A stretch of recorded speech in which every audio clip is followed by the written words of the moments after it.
నమస్తే అండి. ఎలా ఉన్నారు అందరూ? బాగున్నారా? నేనైతే బాగున్నానండి. మీ అందరికీ అమ్మవారి ఆశీస్సులు ఎల్లప్పుడూ ఉండాలని కోరుకుంటూ ఈ రోజున ఉప్పుతో చేసుకునే ఒక అద్భుతమైన పరిహారం గురించి తెలుసుకోబోతున్నాం. అదృష్టం మనల్ని వరించాలంటే ఉప్పుతో ఈ పరిహారాన్ని చేసి చూడండి.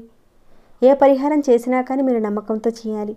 నమ్మకంతో మీరు చేసినప్పుడు మీకు ఫలితాలు రావడానికి అవకాశం ఉంటుంది.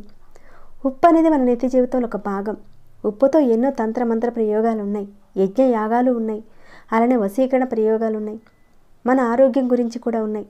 మన పూర్వీకులు తంత్రధావనం అంటే పళ్ళు తోముకోవడానికి రకరకాల వాతావరణ పరిస్థితుల్లో కాలాన్ని బట్టి ఈ పదార్థాన్ని మన పూర్వీకులు ఆయుర్వేదంగా కూడా వాడేవారు. ప్రజెంట్ అనుకోండి చాలా వరకు తగ్గిపోయాయి, పేస్టులు ఇలాంటివి వచ్చేసి వాడుతూ ఉన్నారు. ఇంకా కొందరైతే ఉప్పును ఉపయోగిస్తూనే ఉన్నారు. ఈ పరిహారాన్ని ఎవరైతే చేస్తారో వారికి ఖచ్చితమైన ఫలితాలు ఉంటాయి. ఉప్పుతో ఈరోజు చేసుకునే ఒక 10 ప్రయోగాలు చెప్తానండి. వీడియోని అయితే స్కిప్ చేయకుండా చూస్తూ ఉండండి. చాలా ఇంపార్టెంట్ అయిన విషయాలు ఉన్నాయి, మిస్ అయిపోతారు. అలానే ఇంకా లైక్ ఇవ్వని వారు ఎవరైనా ఉంటే లైక్ ఇవ్వండి. సబ్స్క్రైబ్ కాని వారు సబ్స్క్రైబ్ చేసుకొని ఆన్లైన్ పెట్టండి. ప్రతిరోజు వీడియో నోటిఫికేషన్ రూపంలో వస్తుంది. ఇంతకుముందు కూడా చాలా చెప్పానండి. పూజ చేసుకునే పరిహారాల గురించి, ఉప్పుకున్న శక్తి సామర్థ్యాలను మనం పొందాలంటే మనం ఎంతగా సాధన చేస్తే అంతగా ఫలితాలను ఇస్తాయని. దీనిని ఒక విధంగా వాడాలి. ఇక్కడైతే మనకు కల్లుప్పు కావాలి. కొన్ని సందర్భాల్లో మనం పద్ధతిగా వాడినప్పుడు అద్భుతమైన ఫలితాలు పొందొచ్చు. ఇంతకీ పరిహారాన్ని ఎవరు చేయాలి, ఎందుకు చేయాలనేది చెప్తానండి. అత్యధికంగా ఇంట్లో సమస్యలు ఉన్నాయి, ఆర్థికపరమైన సమస్యలు ఉన్నాయి, ఏది చేసినా కలిసి రావడం లేదనే వారు ఈ ప్రయోగాన్ని చేసి చూడండి. ఖచ్చితంగా మార్పు కనపడుతుంది. అసలు కలిసి రాకపోవడానికి కారణం మన మీద ఉన్న నకారాత్మక శక్తి. మన మీద కానివ్వండి, మన ఇంట్లోనూ మన చుట్టూ ఉన్న ప్రకృతి మనకు సహాయం చేయనప్పుడు మనకి కలిసి రాదు. ఈ రోజున ఉప్పుతో చాలా తేలికైన ఒక పరిహారాన్ని తెలుసుకోబోతున్నాం. అలానే ఎవరైతే ఈ పరిహారాన్ని చేస్తున్నారో పొరపాటును కూడా ఎవరితో మాట్లాడకుండా చేయాలి. మాట్లాడుతూ కొంతమంది చేస్తారు, అలా చేయకండి. ఏ విధంగా చేయాలనేది చెప్తానండి. వీడియో అయితే కాస్త లెంతీగా ఉంటుంది, ఓపిక చేసుకొని చూడండి. మీకు దిష్టి తగిలింది, ఇంట్లో ఎక్కువగా దిష్టి తగులుతుంది, ఇంట్లో నెగిటివ్ ఎనర్జీ ఎక్కువగా ఉంది, చేస్తున్న పనులు కలిసి రావటం లేదు, పనుల్లో ఆటంకాలు వస్తున్నాయనేవారు ఈ పరిహారాన్ని చేయొచ్చు. మన పూర్వకర్మల వల్ల అంటే అంతకుముందు జన్మలో తెలిసి కానీ తెలియక కానీ మనం చేసిన ఆ తప్పులు, ఆ పాపకర్మలు మనం తెచ్చుకోవడం వల్ల మనం చేసే పనుల్లో ఆటంకాలు వస్తాయి. ఏ పని చేసినా పూర్తి కాకపోవడం, ఇక అక్కడి నుంచే మానసికంగా ఇబ్బందికి గురవడం, అన్నీ చేశాం కానీ కలిసి రావడం లేదనుకోవడం, ఇంకా వాళ్ళ మీద వీళ్ళ మీద తోసేయడం, వాళ్ళ వల్ల ఈ విధంగా జరిగిందనుకుంటారు. కానీ చాలా వరకు 99% వరకు మన పూర్వకర్మల వల్ల, శాపాల వల్ల కొన్ని సమస్యలు వస్తాయి. అనారోగ్య సమస్యలు కావచ్చు, ఆర్థిక సమస్యలు కావచ్చు. ఈ ఉపాయాలు చేయడం వల్ల ఖచ్చితంగా మీరు వాటి నుంచి బయటపడతారు. ఇంతకుముందు కూడా నేను చెప్పానండి ఒక విషయం. ఉప్పుని గాజు డబ్బాలో కానీ పింగాణి దాంట్లో పెట్టుకోమని చెప్పాను. ఒకవేళ మీరు ఇప్పటికీ కూడా ప్లాస్టిక్ డబ్బాలో పెడుతుంటే కనుక తప్పకుండా ఉప్పును మార్చి పింగాణి దాంట్లో కానీ లేదంటే గాజు డబ్బాలో కానీ మార్చుకోండి. ఇప్పుడు చెప్పే పరిహారానికి కొంచెం ఉప్పుతోనే మనం చేసుకోవచ్చండి. అలానే మరొక విషయం అండి, మనం ఉప్పుని వంటల్లో ఉపయోగించేటప్పుడు ఉప్పుని చాలామంది ఏం చేస్తారంటే మామూలుగా చేత్తో ఉప్పుని తీసి కూరలో వేసేస్తూ ఉంటారు. అలా మాత్రం చేయకండి. మీకు ఎంత ఉప్పు కావాలో అంత ఉప్పుని స్పూన్తో తీసి మీకు కూరల్లో కానీ దేంట్లో అయితే వేయాలనుకున్నారో ఆ విధంగా వేయండి. చేత్తో పట్టుకుని మాత్రం వేయకండి. దానివల్ల చేస్తున్న పనుల్లో ఆటంకాలు వస్తాయి. ఎందుకంటే ఎనర్జీ ఇచ్చేది ఈ చేతులే. ఈ చేతుల్లోనే మనకు అద్భుతమైన శక్తి దాగుంది. ఒక్కోసారి మన చేతులతోని నకారాత్మక శక్తిని మనం తీసుకుంటాం. ఉప్పుకున్న శక్తిని మనం జాగ్రత్తగా వాడుకుంటే ఖచ్చితంగా మార్పు ఉంటుందండి. వంట చేసేటప్పుడు స్పూన్తో వేయడానికే చూడండి. చేత్తో వేసే అలవాటు ఉన్నవాళ్ళు ఇక నుంచి స్పూన్తో వేసే విధంగా చూడండి.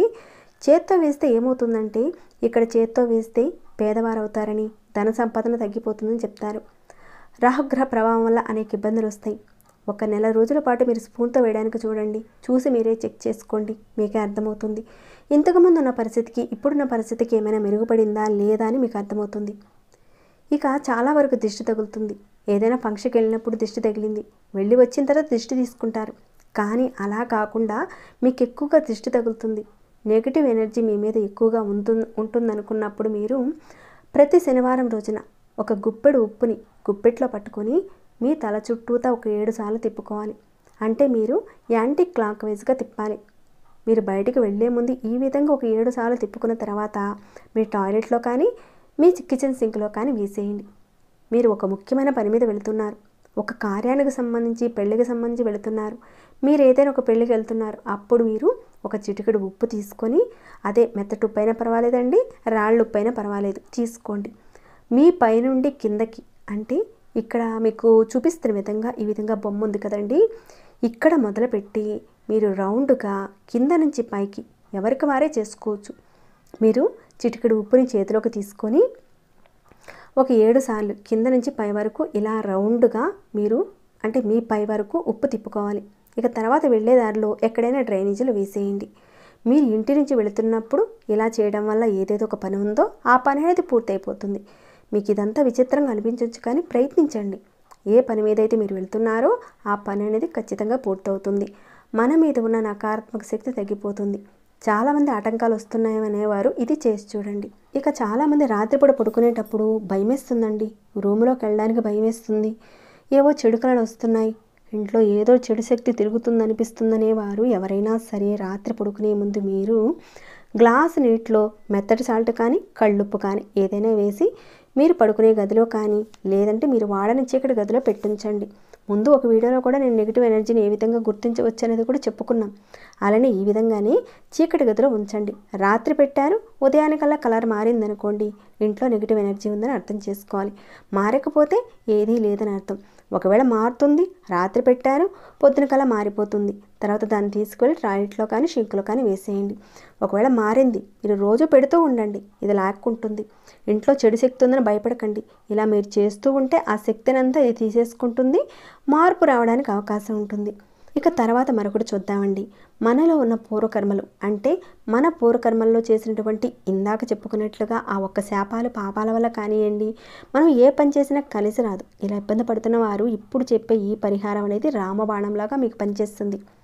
మీకున్న పూర్వకర్మలు తొలగాలి, నెగిటివ్ ఎనర్జీ తగ్గాలి, మనలో ఆకర్షణ శక్తి పెరగాలనుకున్నప్పుడు ఈ పరిహారాన్ని చేయండి.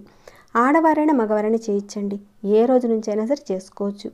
మీరు కొంచెం ఉప్పుని తీసుకొని మీ బొడ్డు కింద ఇక్కడ ఈ భాగంలో మీరు ఉప్పుని క్లాక్ వైజ్గా రుద్దాలి. ఇక్కడైతే మనకు చక్రాలు ఉంటాయండి, అదొక సబ్జెక్ట్ లేండి. ఈ బొడ్డు కింద భాగంలో క్లాక్ వైజ్గా తిప్పాలి. వారానికి 2 సార్లు కానీ 3 సార్లు కానీ చేయండి. ఇలా బొడ్డు కింద భాగంలో క్లాక్ వైజ్గా తిప్పాలి. తిప్పారు అలానే నాభి వెనక వైపు సేమ్ అదే ప్రదేశంలో అక్కడ కూడా ఉప్పుతో తిప్పాలి. మీరు అక్కడ ఎడమ నుంచి తిప్పుతారు అంటే యాంటీ క్లాక్ వైజ్గా తిప్పుతారు. ఇక్కడ బొడ్డు దగ్గరేమో అంటే ఈ నాభి దగ్గరేమో క్లాక్ వైజ్గా తిప్పుతారు. మీకు అద్భుతమైన ఫలితాలు వస్తాయండి ఈ విధంగా చేయడం వల్ల. అంతటి శక్తి ఉందండి దీనికి. ఎందుకంటే శరీరం మొత్తంలో ఉన్న చక్రాల్లో నాభి దగ్గర ఒక చక్రం ఉంటుంది. ఈ చక్రాన్ని మనం ప్రేరేపించినప్పుడు ఖచ్చితంగా అద్భుతమైన ఆకర్షణ శక్తి వస్తుంది. నెగిటివ్ ఎనర్జీ తగ్గుతుంది. ఏదైతే అనుకుంటున్నారో అది పూర్తవుతుంది. ఎక్కువ సార్లు అవసరం లేదండి, ఒక 2 సార్లు తిప్పితే సరిపోతుంది. ఆత్మశక్తి పెరుగుతుంది, ఆత్మవిశ్వాసం మీకు పెరుగుతుంది, ప్రతి పనిలోనూ విజయాన్ని సాధిస్తారు. ఉప్పుతో చేసుకునే ప్రయోగాల గురించి కూడా ఇంతకుముందు చెప్పానండి. ఉప్పుతో వేలు లక్షల పరిహారాలు ఉన్నాయండి, కానీ అందులో భాగంగా తక్కువ ఖర్చుతో మనకున్న సమస్య నుంచి బయటపడడానికి చేసుకునేవే నేను ఇప్పటివరకు మీకు తెలియజేస్తున్నాను. ఒక సంకల్ప బలంతోనూ కాన్ఫిడెంట్తో చేస్తే మనకు మంచి ఫలితాలు ఉంటాయండి. ఈ సమస్యల వల్ల ఎవరైతే ఇబ్బంది పడుతున్నారో ఖచ్చితంగా చేయండి. ఇంతకుముందు ఉన్న పరిస్థితికి చేసిన తర్వాత వచ్చినటువంటి తేడా అనేది ఉంటుందండి. మార్పులు అయితే కనపడతాయి. పెద్ద ఖర్చుతో కూడింది కాదు కదండి, చిన్న మార్పులే కదా. తప్పకుండా చేసుకొని మీరందరూ కూడా లాభపడాలని కోరుకుంటూ ఈ వీడియోనైతే ఇంతటితో ముగిస్తున్నాను. చెప్పినవి కాకుండా ఇంకేమైనా డౌట్స్ ఉంటే అడగండి, తప్పకుండా రిప్లై ఇస్తాను. ఇంకా లైక్ చేయకుండా ఉన్నారా? ఒక లైక్ ఇవ్వండి. సబ్స్క్రైబ్ కాని వారు మన ఛానల్ సబ్స్క్రైబ్ చేసుకొని డైలీ వాచ్ చేస్తూ ఉండండి. మరొక భక్తి వీడియోలో మళ్ళీ మిమ్మల్ని కలుసుకుంటాను. అంతవరకు సెలవు.